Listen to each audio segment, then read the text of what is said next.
Good evening everyone. শতাব্দীর কিচেনে আপনাদের সবাইকে স্বাগত জানাই। আজকের রেসিপি ক্যাপসিকাম আলু মশলা। রেসিপিটি রুটি, পরোটা কিংবা টিফিনে বা লাঞ্চ বক্সে দিতে পারেন। অসম্ভব সুস্বাদু একটি রেসিপি, খুবই সহজে হয়ে যায়।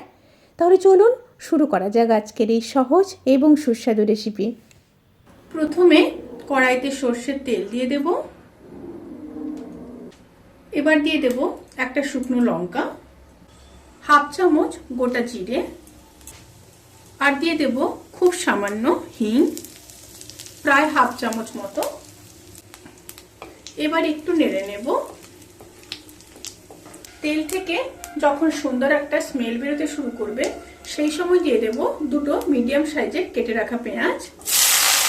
পেঁয়াজগুলোকে এইভাবে ডুমো ডুমো করে কেটে নিতে হবে। পেঁয়াজগুলোকে হালকা ভেজে নেব। এবার দিয়ে দেব রসুন, আদা আর কাঁচা লঙ্কা। রসুন আছে 5-6 কোয়া, আদা আছে 1 ইঞ্চ, আর কাঁচা লঙ্কা আছে 2টো। এবার সমস্ত মশলাগুলোকে খুব ভালোভাবে রান্না করে নেব। এই সময় স্টিমটা অতি অবশ্যই লো টু মিডিয়ামে রাখবেন। মশলাগুলো যখন হালকা ভাজা হয়ে যাবে, তখন দিয়ে দেব কেটে রাখা একটা বড় সাইজের আলু। সবজির পরিমাণটা আপনারা বাড়াতে কিংবা কমাতে পারেন।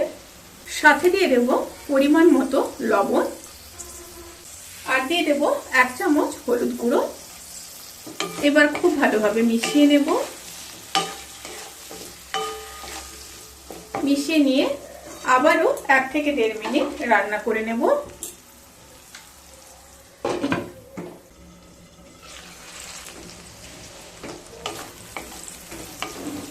আলুগুলো যখন ভাজা ভাজা হয়ে যাবে, তখন এখানে দিয়ে দেব একটা বড় সাইজের কেটে রাখা ক্যাপসিকাম।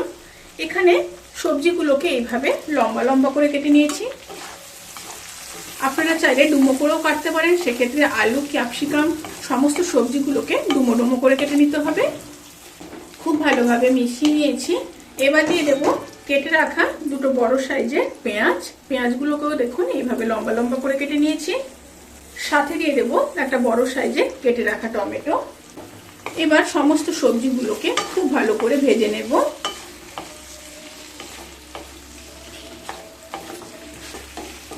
আবারও ঢাকা দিয়ে মিডিয়াম টু লো স্টিমে সবজিগুলোকে ভালো করে ভেজে নেব। সমস্ত সবজিগুলো যখন খুব ভালো করে ভাজা হয়ে যাবে, সেই সময় ড্রাই স্পাইসেসগুলো দিয়ে দেব।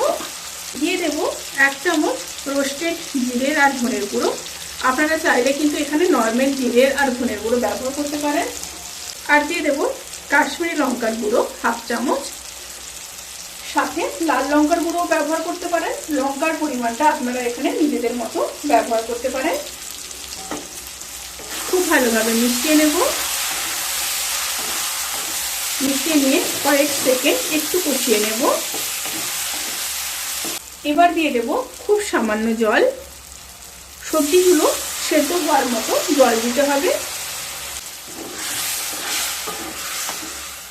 আবারও খুব ভালোভাবে মিশিয়ে নিয়ে ঢাকা দিয়ে 1 মিনিট লো টু মিডিয়াম স্টিমে রান্না করে নেব।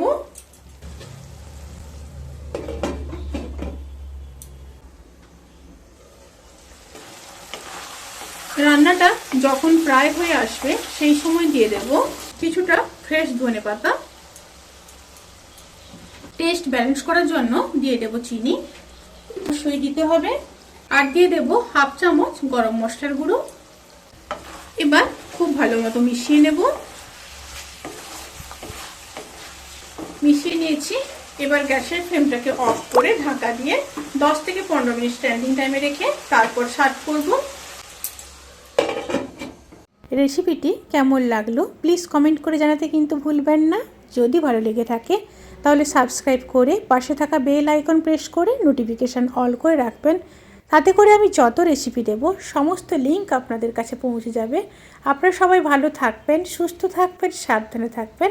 আজকের মতো এই পর্যন্ত। পরের ভিডিওর জন্য অপেক্ষা করুন। টাটা।